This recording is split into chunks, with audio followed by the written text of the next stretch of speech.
Madam కొనసాగండి madam కొనసాగండి madam కొనసాగండి మేడం కొనసాగండి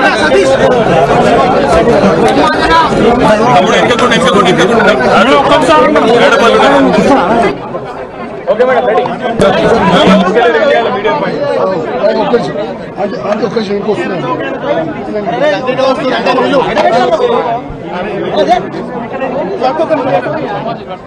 తమ్ముడు తమ్ముడు తమ్ముడు ఎమ్మెల్యే గారు ఉన్నారు తమ్ముడు ఎమ్మెల్యే గారు ఉన్నారు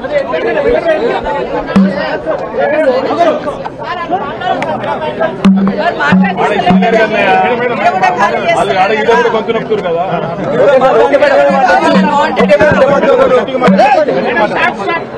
అందరికీ నమస్కారం.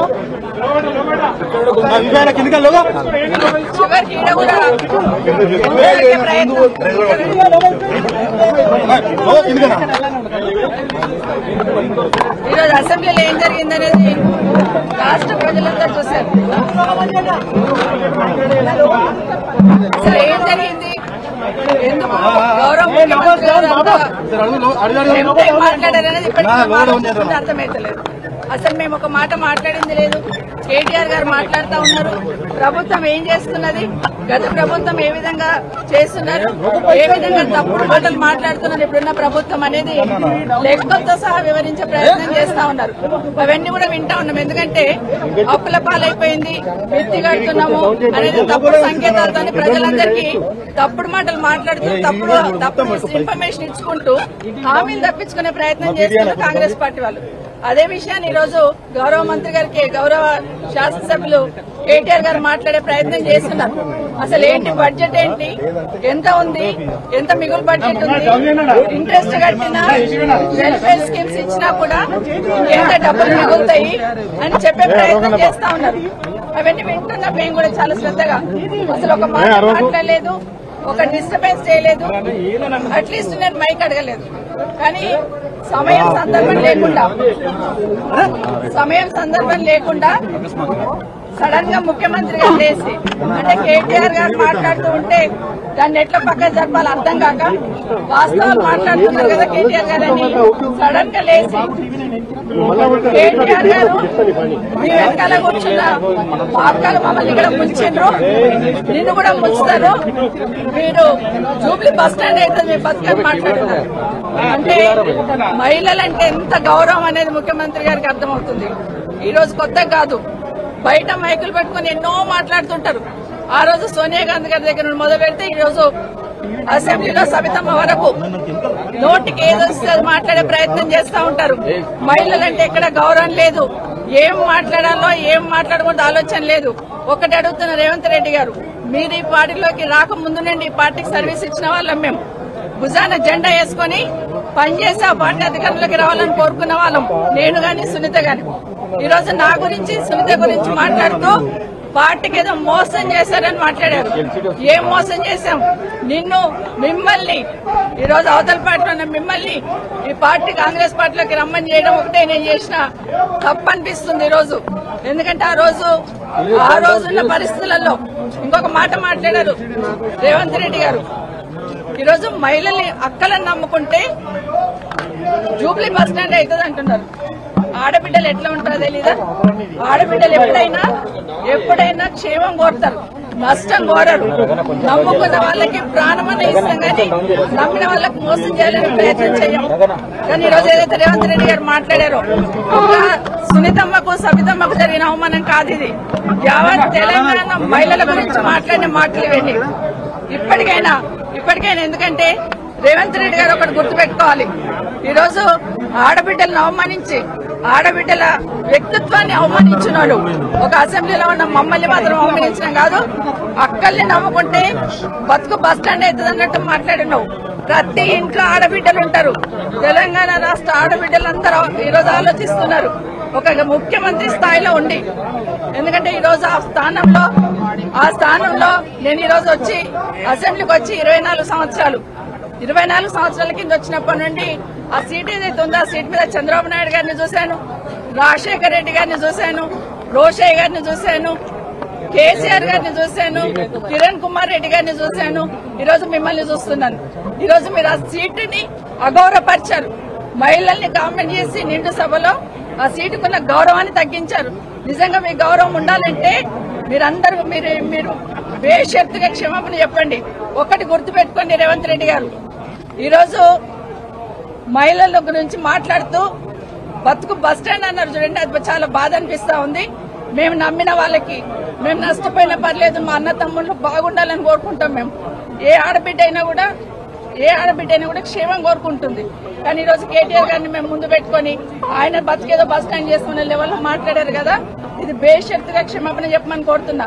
కానీ రేవంత్ రెడ్డి గారు ఇంకోటి గుర్తుపెట్టుకోవాలి, ఈ రోజు రేవంత్ రెడ్డి ఆ సీట్లో కూర్చున్నారంటే పొద్దున్న లేస్తే ఇందిరమ్మ పేరు చెప్తారు, సోనియా గాంధీ పేరు చెప్తారు. కానీ అదే సోనియా గాంధీ బలిదేవత అని మాట్లాడింది ఎవరనేది దేశ ప్రజలందరికీ తెలుసు. ఈరోజు ఆ సీట్ మీద కూర్చున్నామంటే ఒక ఇందిరమ్మ కావచ్చు, సోనియా గాంధీ కావచ్చు, లేకపోతే సబితమ్మ కావచ్చు, ఆ పుణ్యాన్ని అక్కడ పోయి కూర్చున్నారని దయచేసి గుర్తుపెట్టుకోమని చెప్తా ఉన్నాను. ఇప్పటికైనా మీరు మాట్లాడి వెళ్ళిపోయి ఉన్నారు, మరి నా పేరు తీసుకున్నారు, మరి మాకు మాట్లాడే అవకాశం ఇవ్వాలి కదా. అసెంబ్లీలో మాట్లాడే అవకాశం ఇవ్వకుండా దొంగల్లాగా పారిపోయినారు. ఈ రోజు అది కూడా చెప్తున్నాను, ఎందుకు పారిపోయినారు, మా సమాధానం మీద ధైర్యం కూడా మీకు లేదా? భట్టి గారు గౌరవనీయులు డిప్యూటీ సీఎం గారు, చాలా గౌరవంగా ఉంటాం, గౌరవంగా మాట్లాడతాం. వచ్చి మాట్లాడుతూ ఉంటే మాకు ఉపశమనంగా ఏదన్నా సంధాయిస్తారేమో అనుకున్నాం. కానీ వారు మాట్లాడుతూ కూడా మాట్లాడిన మాటలు నిజంగా బాధాకరం అనిపిస్తున్నాయి. ఆ రోజు ఏదో అపోజిషన్ లీడర్ గా నా పదవి పోయిందని మాట్లాడున్నారు.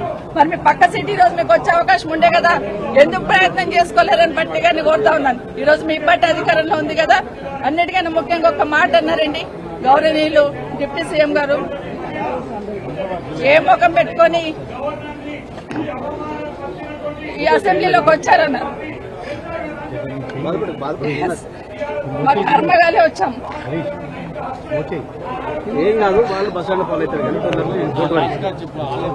ఇది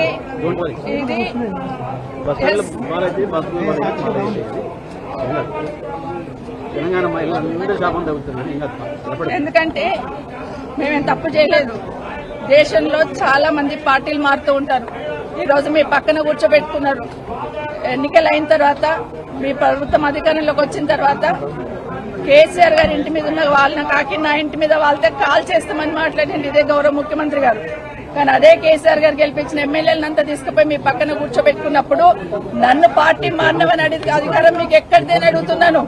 ఆ రోజు నేను పార్టీ మారినప్పుడు విత్ ఇన్ ద పార్టీలో ఏం జరిగింది, ఏ విధంగా మమ్మల్ని మెడబట్టి బయటికి గెంటేశారనేది మీకు తెలీదా అని అడుగుతున్నాను. ఎందుకంటే మాట్లాడలేదు, ఇన్ని రోజులు మాట్లాడలేదు. నేను నా పార్టీ గురించి ఎవరి గురించి మాట్లాడకుండా నేను కేసీఆర్ గారి నాయకత్వంలో పనిచేయడానికి వచ్చాను. 5 సంవత్సరాలు ఎందుకు మీరు నోరు మూసుకొని కూర్చున్నారు? ఇప్పుడు అడుగుతానండి, మాట్లాడాల్సింది 5 సంవత్సరాలు. ఈ రోజు నేను బీఆర్ఎస్ పార్టీ బీఫామ్ మీద గెలిచి వచ్చున్నాను. ఇప్పుడు నన్ను గురించి మాట్లాడే అధికారం మీకు ఎక్కడిది? ఈరోజు బాగా గుర్తుపెట్టుకోండి, నా కుటుంబానికి ఒక చరిత్ర ఉంది. నిజంగా మాట్లాడాలంటే నాకు 10 నిమిషాలు టైం ఇవ్వాల్సింది. ఆ రోజు నుండి ఈ రోజు వరకు నా జిల్లాలో నా కుటుంబం ఏంటి, నేనేంటి అనేది బాగా తెలుసు. ఎన్టీ రామారావు గారు ముఖ్యమంత్రిగా పక్కకు దించేసినప్పుడు అదే చంద్రబాబు నాయుడు గారు కాదని ముఖ్యమంత్రి గారు అంటున్నారు. ఆ రోజు ఇందిరారెడ్డి గారు హోంమంత్రికి రాజీనామా ఇచ్చి, అదే వీళ్ళ బాస్ ఆ రోజు ఉన్నప్పుడు కూడా ఇందిరారెడ్డి చనిపోయినప్పుడు నన్ను పార్టీలోకి రమ్మంటే నేను రానని ఇందిరారెడ్డి గారు పట్టిన జెండా నేను పట్టుకున్నాను. 2014లో మీరు టికెట్ ఇవ్వకపోయినా కూడా ఒక మాట మాట్లాడకుండా కాంగ్రెస్ పార్టీకి పనిచేస్తున్నాను. ఉన్న తర్వాత కూడా రాజశేఖర రెడ్డి గారు చనిపోయినాక నిజంగా రాజశేఖర రెడ్డి గారే మమ్మల్ని తీసుకొచ్చారు. రాజశేఖర రెడ్డి గారు మా లేడీస్ కి అంత ప్రాధాన్యత ఇచ్చారు. రాజశేఖర రెడ్డి గారు రాజకీయాలలో మా మహిళల్ని ఎంకరేజ్ చేశారు. కాబట్టి మేము ఇంత గట్టిగా నిలదొక్కున్నాం.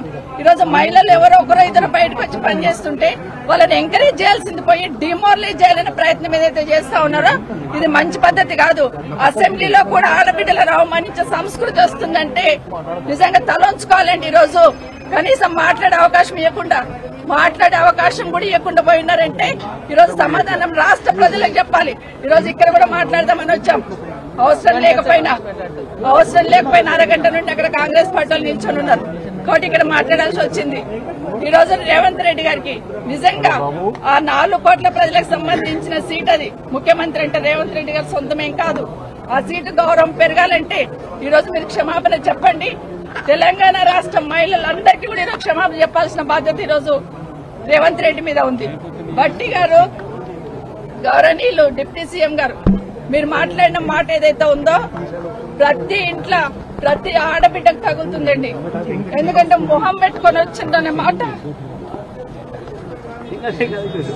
చాలా బాధ అనిపిస్తుంది.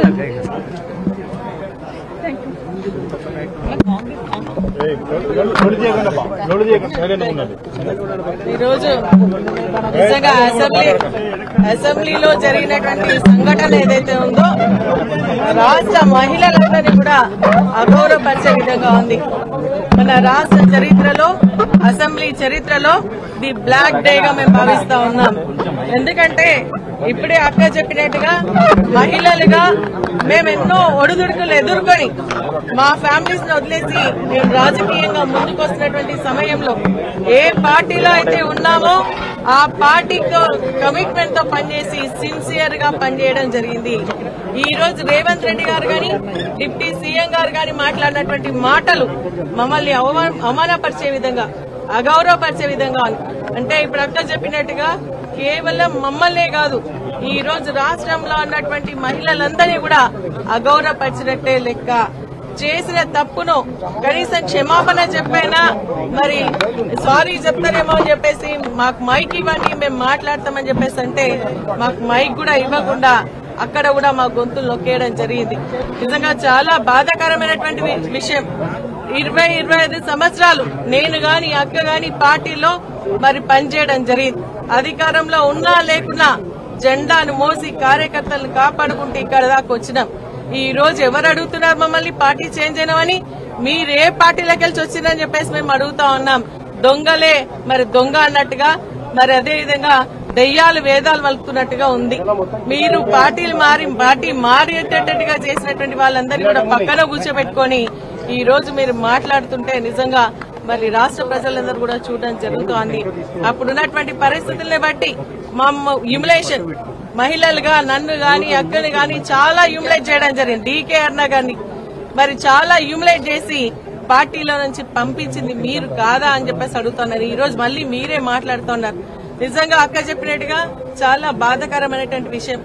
మా కుటుంబాలన్నీ కూడా రాజకీయ చరిత్రలో ఉన్నటువంటి కుటుంబాలు. మరి మేము అనుకోని పరిస్థితుల్లో రాజకీయాలకు రావడం జరిగింది.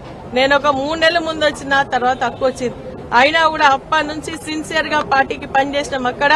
ఇక్కడ కూడా కేసీఆర్ గారి నాయకత్వంలో పనిచేస్తా ఉన్నాం. వాళ్ళు ఏంటంటే ఈ రోజు మరి కావాలని మమ్మల్ని మరి డిమోరలైజ్ చేయాలని, ఎందుకంటే మేము ఏదో ఒకటి మాట్లాడుతూ ఉంటాం. ప్రభుత్వ పరంగా ఉన్నటువంటి తప్పులను ఎత్తడానికి మేమిద్దరం మాట్లాడుతూ ఉన్నాం. కేటీఆర్ గారు మాట్లాడుతున్నటువంటి సమయంలో మేము శ్రద్ధగా వింటా ఉన్నాం. ఎందుకంటే వారు చెప్పినటువంటి మాటలు ఏవైతే ఉన్నాయో జూనియర్ శాసనసభ్యులకు ఇది బాగా తెలిసొచ్చే విధంగా ఉండాలని వారు చెప్తున్నటువంటి విషయం.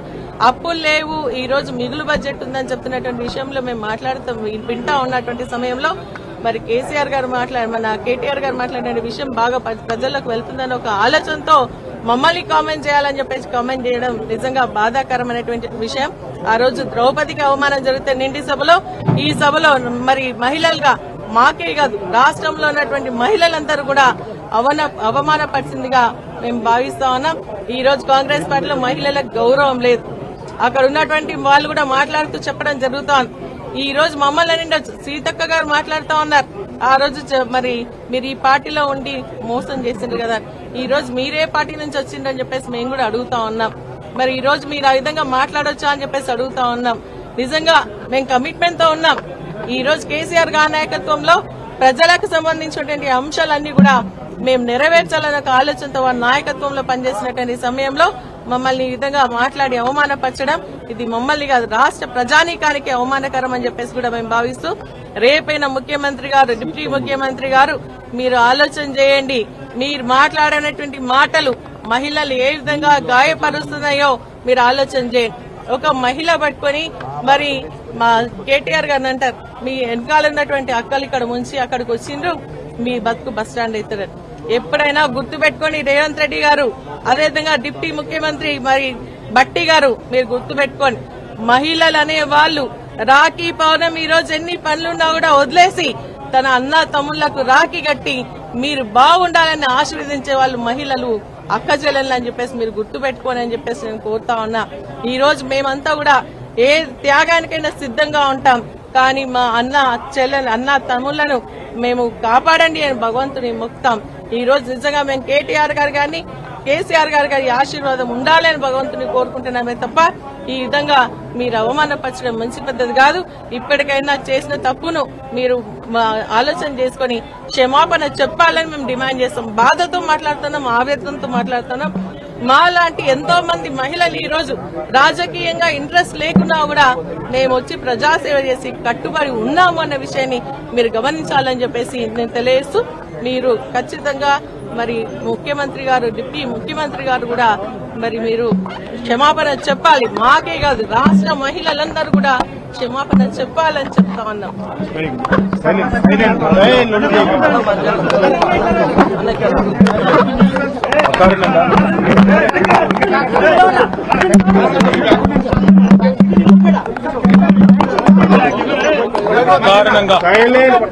అకారణంగా అసభ్యంగా చాలా హీనాతిహీనమైన ప్రవర్తనతో ఈరోజు ముఖ్యమంత్రి రేవంత్ రెడ్డి గారు మా ఆడబిడ్డలిద్దరిని నా పాటికి నేను పెద్దగా విమర్శ చేయకుండా పద్ధతిగా వారిని సంబోధిస్తూ ప్రభుత్వానికి సూచనలిస్తూ మాట్లాడుతుంటే మా అక్కలు కూడా కనీసం డిస్టర్బెన్స్ కానీ కనీసం ఒక కామెంట్ కూడా చేయలేదు. కనీసం నన్నేమి ప్రాంప్ట్ కూడా చేయలేదు, మీరు ఇది చెప్పండి అది చెప్పండి అని. అట్లాంటిది ఈరోజు అకారణంగా ఎందుకు నోరు బారేసుకున్నాడో తెలియదు కానీ చాలా అసభ్యంగా హీనాతిహీనంగా ఏ నాయకుడు కాదు ఏ మనిషి కూడా మాట్లాడనంత అసభ్యంగా మీ అక్కలను నమ్ముకుంటే ఇక్కడ నన్ను ముంచిండ్రు మమ్మల్ని ముంచిండ్రు, రేపు నీ బతుకు కూడా జూబ్లీ బస్ స్టాండ్ అవుతుందని మాట్లాడిన నికృష్టమైన మాట ఏదైతే ఉందో తప్పకుండా రేవంత్ రెడ్డి వెంటనే తెలంగాణలోని ఆడబిడ్డలందరికీ క్షమాపణ చెప్పాలి. ఎందుకంటే ఈ అవమానం జరిగింది ఒక సబితక్కకు సునీతక్కకు లక్ష్మక్కకు కాదు, ఈ అవమానం జరిగింది తెలంగాణలోని ఆడబిడ్డలందరికీ. మహిళల్ని నమ్ముకుంటే నట్టేట మునుగుతారన్నట్టు మహిళా తల్లుల్ని నమ్ముకుంటే బతుకు బస్టాండ్ అవుతుంది అన్నట్టు ముఖ్యమంత్రి మాట్లాడిన మాట ఏదైతే ఉందో నిజంగా కూడా హేయం, శోచనీయం, నిజంగా ఒక ముఖ్యమంత్రి స్థాయికి తగని మాట. ఇలా నిజంగా ఈ ముఖ్యమంత్రి అన్ఫిట్ ముఖ్యమంత్రి, ఆ పదవిలో కూర్చోవడానికి తగని ముఖ్యమంత్రి. మహిళల్ని అవమానించి కూడా అప్పుడప్పుడు నోరు జారినా సంస్కారం ఉన్న వాళ్ళు ఏం చేస్తారు, అవసరమైతే నేను వెనక్కి తీసుకుంటున్నాను విచారం వ్యక్తం చేస్తారు. ఇంత అహంకారం, ఇంత కండకవరంతో ఈరోజు ఆడబిడ్డల్ని వారిని అవమానించిన ముఖ్యమంత్రికి తప్పకుండా తెలంగాణ ఆడబిడ్డల ఉసురు తాకుతుంది. ఈ వైఖరి మార్చుకో, పద్ధతి మార్చుకో. వారు అక్క సునీతక్క గాని సబితక్క గాని లక్ష్మక్క గాని స్వంతంగా కష్టపడి ప్రజల్లో తిరిగి పరపతితో ఇవాళ 5 సార్లు 6 సార్లు గెలిచొచ్చిన వాళ్ళు. ఎవరు కూడా నీలాగా ఇష్టం వచ్చినట్టు రాజకీయ విన్యాసాలు చేసి వచ్చిన వాళ్ళు కాదు. తమ స్వశక్తితో తమ కుటుంబంకుండే అభిమానంతో కార్యకర్తల ఆశీర్వాదంతో ప్రజల దీవెనలతో ఇక్కడ అడుగు పెట్టారు. అప్రతిహతంగా 5 సార్లు సబితక్క గెలిచొచ్చింది. సునీతక్క కూడా గతంలో మంత్రిగా పనిచేసినారు. లక్ష్మక్క కూడా జెడ్పీ చైర్మన్ గా శాసనసభ్యురాలుగా పనిచేసింది. అలాంటి మహిళలుగా పట్టుకొని ఇవాళ నోటికొచ్చినట్టు వాగడం అనేది ముఖ్యమంత్రికి తగదు. ఇప్పటికైనా సిగ్గు తెచ్చుకొని బుద్ధి తెచ్చుకొని ముఖ్యమంత్రి బేషరతుగా క్షమాపణ చెప్పాలి. ఇక ముఖ్యమంత్రి ఇట్లున్నాడంటే ఉప ముఖ్యమంత్రి ఏం చక్కగా లేడు. ఆయన వస్తాడు ఏం ముఖం పెట్టుకొని వచ్చిందంటాడు. నేను అడుగుతున్నా, ఏం మొహం పెట్టుకొని నువ్వు వచ్చినావు? నీకేమే మొహం పెట్టుకొని నువ్వు వచ్చినావో మేము కూడా అట్లే వచ్చినాం. ఎంత గుండె ధైర్యం నీకు? ఇవాళ మా ఆడబిడ్డల్ని పట్టుకొని ఏ మొహంతో వచ్చినావని చెప్పడానికి ఉప ముఖ్యమంత్రి నేను అడుగుతా ఉన్నా. ఏ రకంగా అంత ధైర్యంగా, ఏ రకంగా అంత